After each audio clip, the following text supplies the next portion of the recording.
Saludos, bienvenidos a Atomos y Bits. Está con todos vosotros también esta semana y para contaros noticias interesantes, noticias importantes, noticias que nos llegan de todos los ámbitos científicos y tecnológicos. El mundo sigue en marcha, sí, tú podrás estar de vacaciones, pero los científicos no. Y bueno, soy un científico español y estoy de vacaciones. Bueno, tú sí, pero hay científicos por ahí, yo qué sé, norteamericanos, japoneses, chinos, hay de todo. Y siguen trabajando y siguen encontrando y sorprendiéndonos cada día con las novedades de las que nos informan en los estudios que publican en las revistas de la materia. De esos temas hablamos aquí en Átomos y Bits. Lo hacemos hoy en el programa con Paco Minayo en la realización técnica, con José Manuel Nieves que nos adelanta toda la información y con Pedro Pablo Maya aquí en el saludo en el micrófono.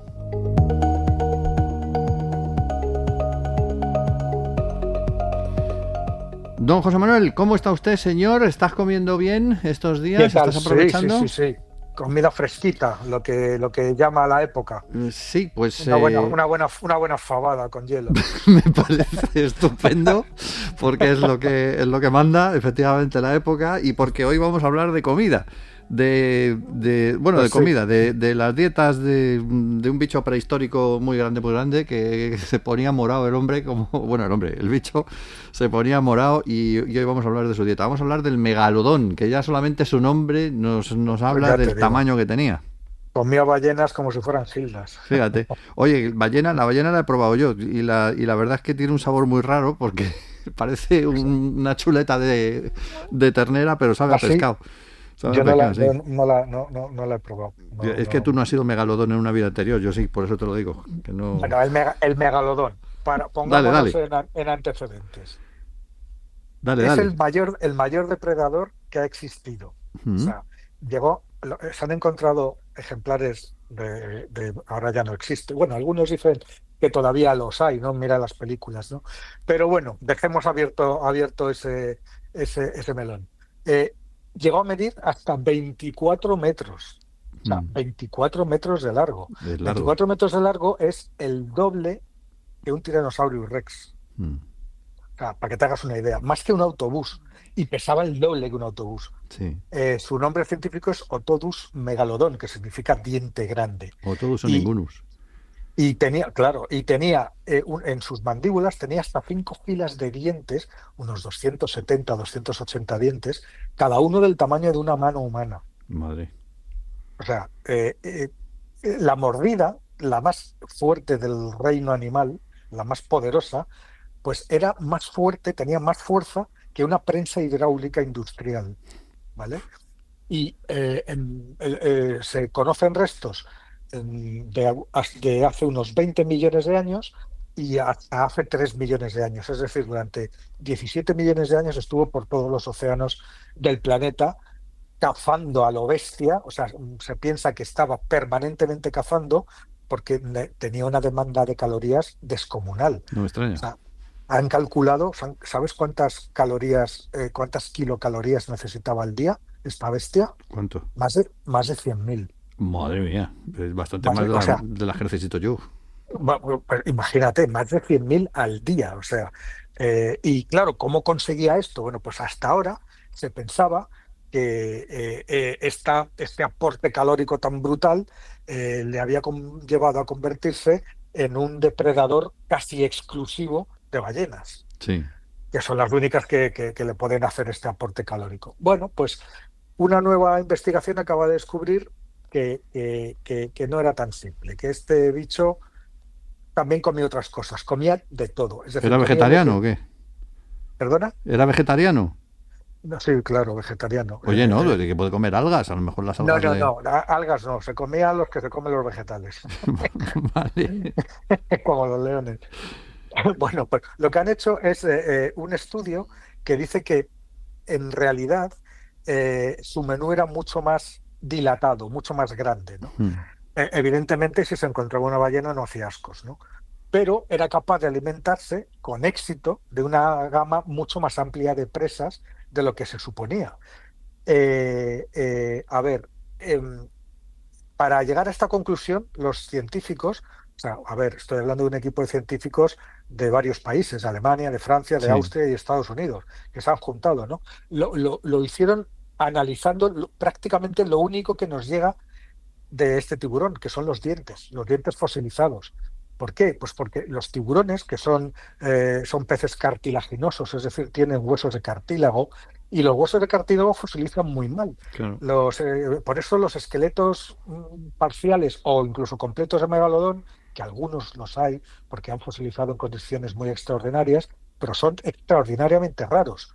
Pero lo que sí hay por todas partes son los dientes, que son duros, que son resistentes, que fosilizan muy bien y que se han conservado en un número muy grande. Entonces es la mayor fuente de información sobre ellos y sobre su posible dieta. Y este estudio se basa en eso. ¿Qué es lo que han hecho? Pues una técnica muy innovadora que se ha centrado en un elemento químico en particular, el zinc. Tú fíjate. El zinc. El zinc. El zinc, como pasa con muchos elementos de la tabla periódica, lo tienes en diferentes variantes. Los químicos lo llaman sabores, ¿no? O sea, hay distintos isótopos del zinc que tienen pesos o números atómicos ligeramente distintos, ¿no?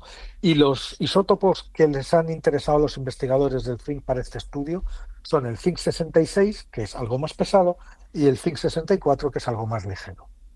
Ya. ¿Qué sucede? El zinc, ¿cómo llega a los organismos de los animales? Pues a través de la comida. Y lo más interesante de todo es que la proporción de estos dos isótopos no es la misma a medida que ascendemos en la cadena alimentaria. Me explico. Sí. Cuando un pez comedor de plantas, como decías tú antes,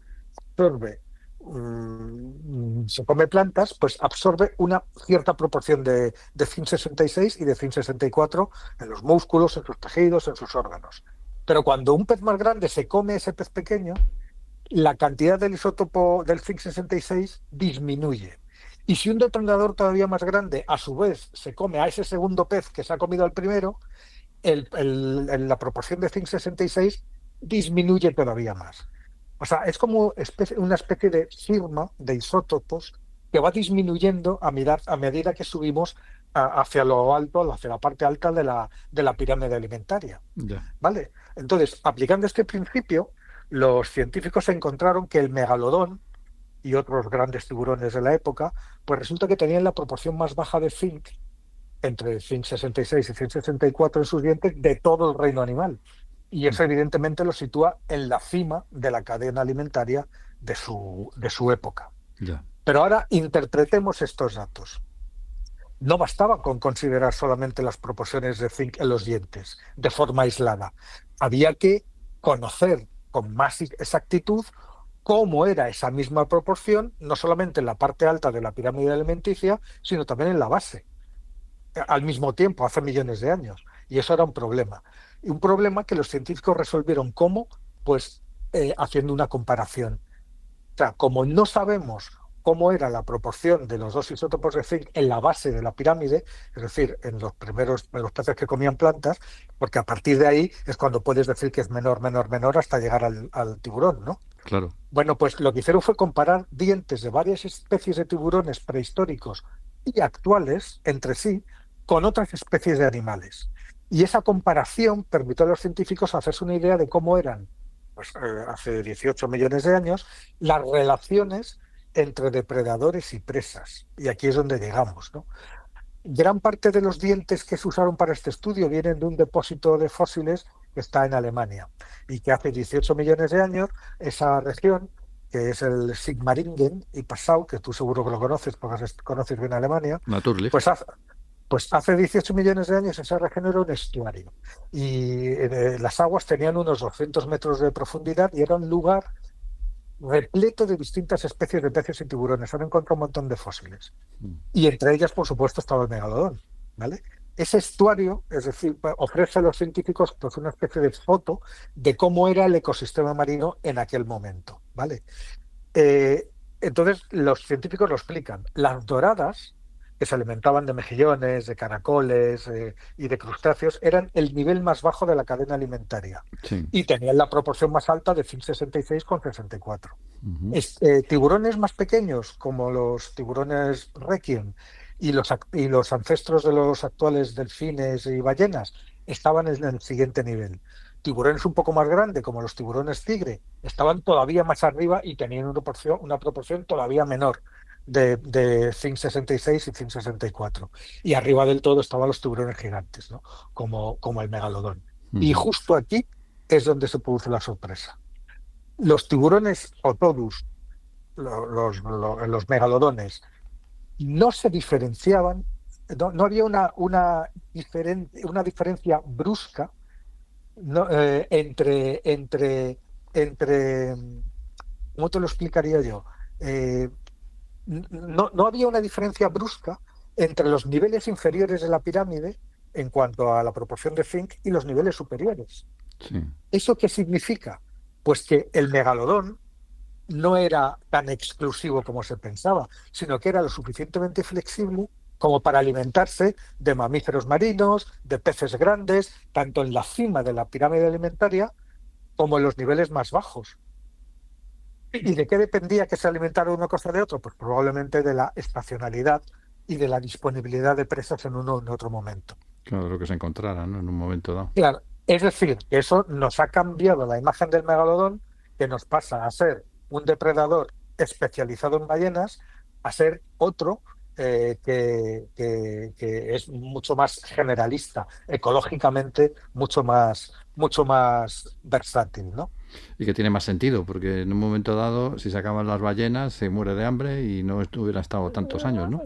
Claro, claro. Lo que ahora, a ver, además se dieron cuenta de que había, al darse cuenta de esto, se dieron cuenta de que había diferencias regionales muy importantes. Es decir, que había zonas en las que determinadas presas estaban más disponibles. Y resulta que esas son las que se comía el megalodón. O que se producían cambios en determinadas presas en distintos momentos de la historia. Y eso influía en la dieta del megalodón en áreas específicas, ¿no?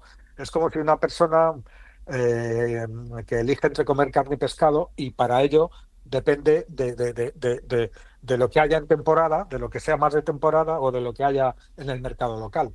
Sí, exactamente.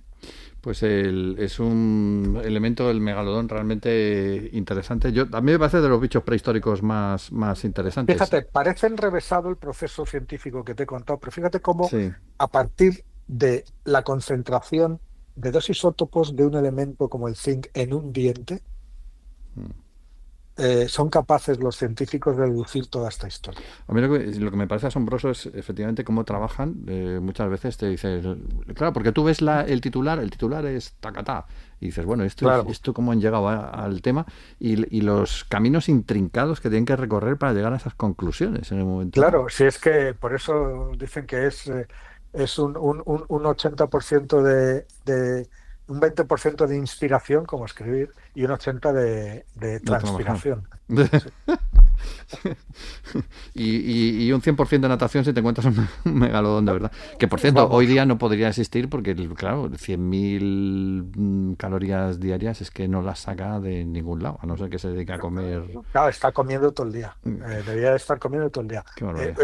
A ver, ¿sabes que una de las razones por las que se extinguió el megalodón, ¿sabes cuál es? Pues que se quedó sin comida, ¿no?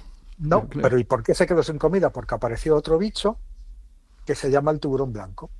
Que se las comía antes. Mucho más pequeño, 5, 6 metros, 7 metros tiene, en contra de los 24 metros que tenía el megalodón, pero mucho más versátil y que era capaz de cazar con mayor velocidad, con mayor intensidad, y que literalmente vaciaba los comederos de los megalodones, que poco a poco fueron reduciendo su número hasta que desaparecieron. Ya lo dicen, que no hay enemigo pequeño. Para que veas. Muy bien, pues vamos a viajar de nuestros océanos prehistóricos una vez más hacia el espacio, que es lo que nos gusta, hacia la Luna en este caso, porque ya tenemos una explicación de por qué hay dos caras de la Luna y son tan diferentes. Porque claro, dicen, no, la Luna, que siempre la tenemos ahí estudiada, pero hay una parte que se ve y otra que no se ve. ¿Por qué son tan diferentes las dos caras de la Luna? Cuéntanos por qué, porque quiero saberlo. Es un misterio de décadas, es decir, no hay más que echarle un vistazo a la Luna, a las fotos de la Luna de las dos caras, y vemos que no tienen nada, absolutamente nada que ver. En la cara vista están esas llanuras que las han llamado mares, el mar de la tranquilidad y otros mares, ¿no? Bueno, que son como llanuras lisas, enormes, gigantescas. Y en el otro lado hay, sin embargo, está mucho más escarpado, con montañas, con cráteres con bordes mucho más afilados. Es decir, no tienen nada que ver. Eso dice mucho de cómo se formó y de la composición de la Luna, pero intentar saber en qué se basa exactamente esa diferencia no ha resultado nada fácil. Y ahora, dos estudios recién publicados en Nature y en Nature Astronomy han conseguido, a base de una nueva técnica que se basa en datos gravitacionales, explicar la razón. A ver, eso de datos gravitacionales hay que explicarlo. Tú imagínate que quieres mirar dentro de una sandía, a ver cómo es por dentro, pero sin abrirla. Quieres saber si está madura, si las pepitas son grandes o pequeñas, si hay mucha agua, si tiene poca agua, y todo viéndola desde fuera. Complicado, ¿eh? Bueno, pues claro, bueno, pues eso es lo que los científicos llevan haciendo durante años, pero no con sandías. Lo hacen con lunas, con asteroides y hasta con planetas. Y para hacerlo, para conseguirlo, utilizan la fuerza de la gravedad. Y gracias a la gravedad consiguen acceder a los secretos internos de todos estos cuerpos, ¿no? Y estos dos estudios que te he dicho de Nature, uno hecho sobre nuestra Luna y el otro sobre un satélite que se llama Vesta, es un asteroide grande del cinturón de asteroides, Sí. con cuerpos muy diferentes, pero las dos investigaciones han empleado la misma técnica para ver detalles sobre sus composiciones, ¿no? Y lo de las dos caras de la Luna, que es el estudio publicado en Nature, para eso los científicos lo que hicieron fue desarrollar, basado en este modelo gravitacional, pues una nueva variante. Y ahí, en esa nueva variante, tienen en cuenta incluso las minúsculas variaciones del campo gravitatorio a lo largo de la órbita elíptica de la Luna alrededor de la Tierra. Sí. A ver, esas fluctuaciones, pequeñas fluctuaciones, son de milímetros, provocan que la Luna se deforme ligeramente debido a las fuerzas de marea que ejerce nuestro planeta, las fuerzas gravitatorias, que son las mismas que la obligan a mostrarnos siempre la misma cara. Es un anclaje gravitacional, ¿no? Se llama así, ¿no? Bueno, pues esas fuerzas hacen que la Luna, que la gravedad, a medida que gira alrededor de la Tierra, se deforma ligeramente a medida que gira. Eso se llama deformación de marea. Es una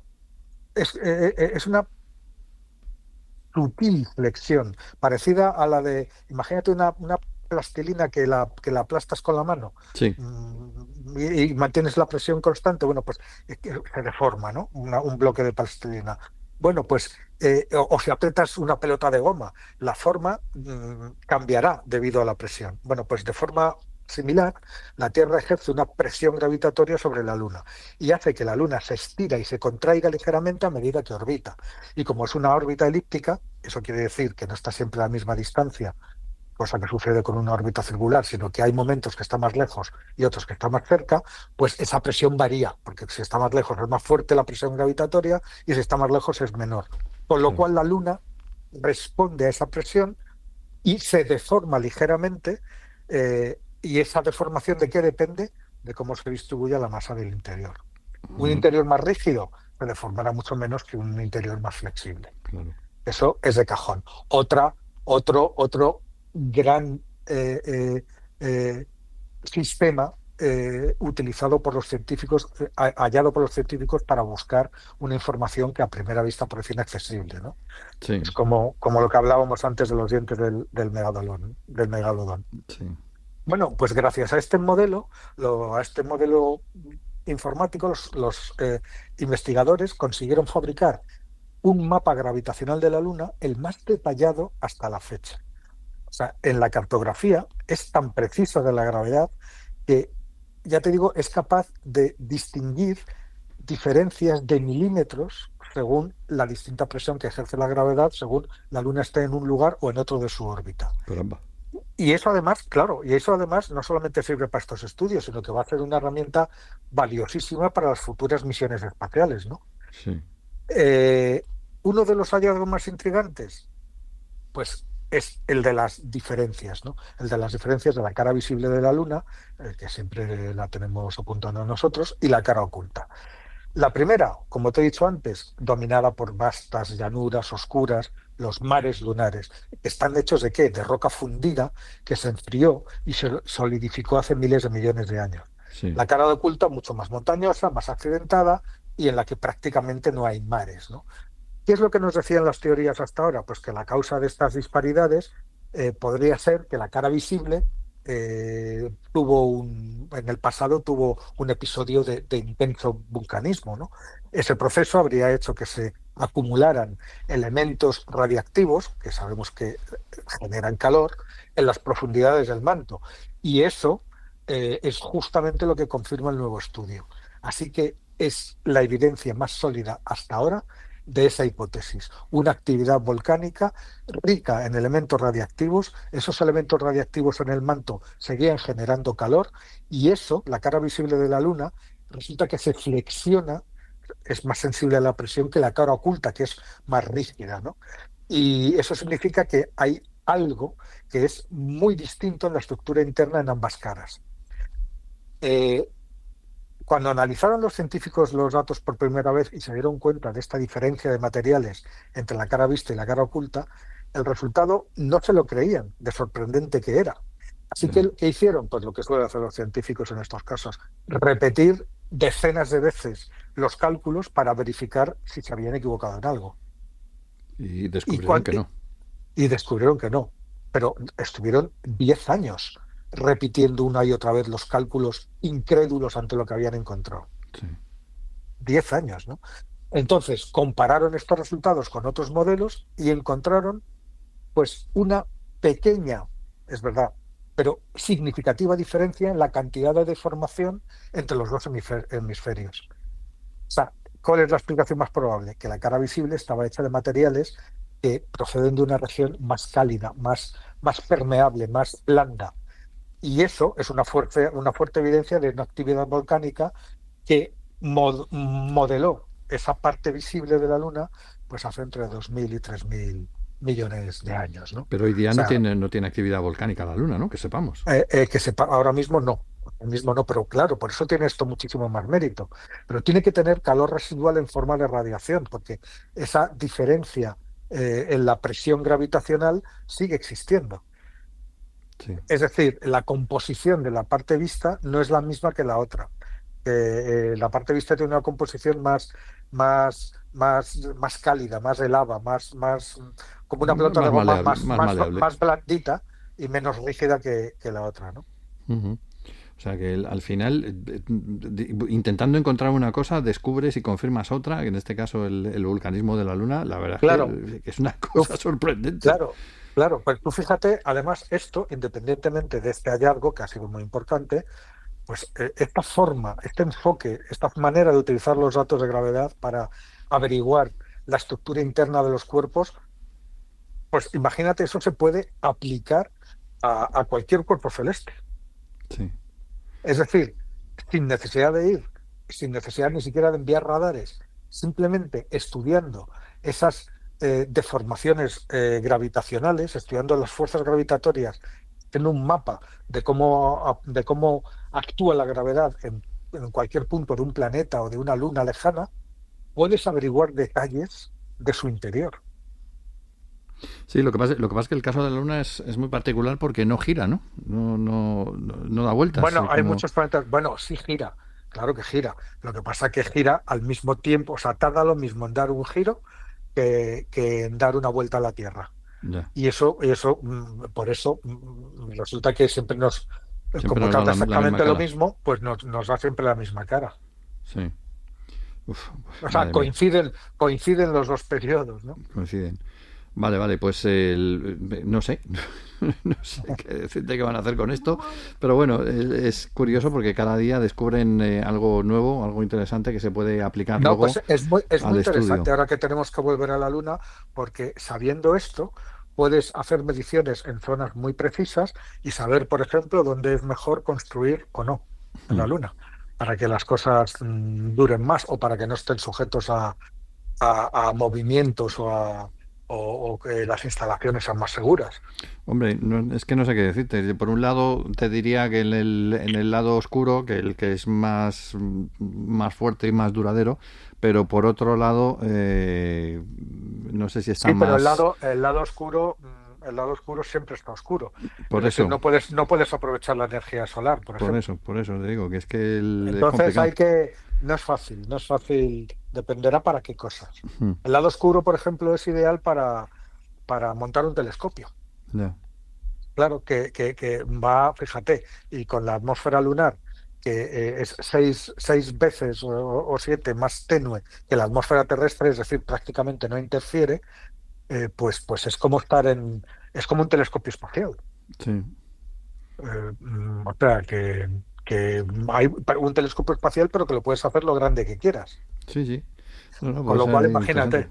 imagínate, estamos hablando siempre del James Webb y del Hubble y del tal, pues serán todavía muchos mejores. Que por cierto, los chinos ya tienen el plan para construir un telescopio en la cara oculta de la Luna. Y 40 cosas más, porque lo que no tengan los chinos, Eh, que siempre Bueno, están ahí con planes. ellos son los primeros que han conseguido aterrizar y mandar un rover hace un año así a la cara oculta de la Luna. Pero no han contado Eso, mucho de lo que han encontrado allí, ¿eh? no, bueno, han ido contando cosas, han ido contando cosas. Bueno. Han ido contando cosas, no lo cuentan todo porque para eso son chinos, pero que Estados Unidos no ha conseguido posarse en la cara oculta, que es muy complicado. Sí, bueno, claro, que está oculto y muy difícil de acertar. Es que es una zona, ¿qué pasa cuando los satélites que orbitan a la Luna para estudiarla, cuando se meten en la cara oculta, qué pasa? Que pierden las comunicaciones. Sí. Pierden las comunicaciones hasta que vuelven a aparecer a la cara vista. Sí. Y entonces tiene que hacer una cosa muy, muy, muy, muy complicada, que es triangular con otro satélite para poder recibir es complicado. Pues imagínate para dirigir una maniobra de aterrizaje. Puede ser, sí. Que la tienes que hacer en remoto. Puede ser una cosa excesivamente complicada para llevarla a cabo correctamente, o Pues por lo menos con garantías. Bueno, pues nada, voy a apuntarme a una academia de mandarín, por lo que pueda ir pasando en el futuro, ya así te lo digo. Vamos a ir cerrando el programa y voy a ir buscando esa academia de mandarín, ya te diré en un momento dado. Muy bien. ¿Por dónde vamos? Pues en Átomos y Bits, que cada semana está por aquí para contaros estas novedades interesantes que suceden en el mundo mundial, en el universo universal y en el cosmos cósmico. En Átomos y Bits, con Paco Minayo en la realización técnica, con José Manuel Nieves contándonos todo lo interesante y con Pedro Pablo Maya aquí en el micrófono. Volvemos en 7 días.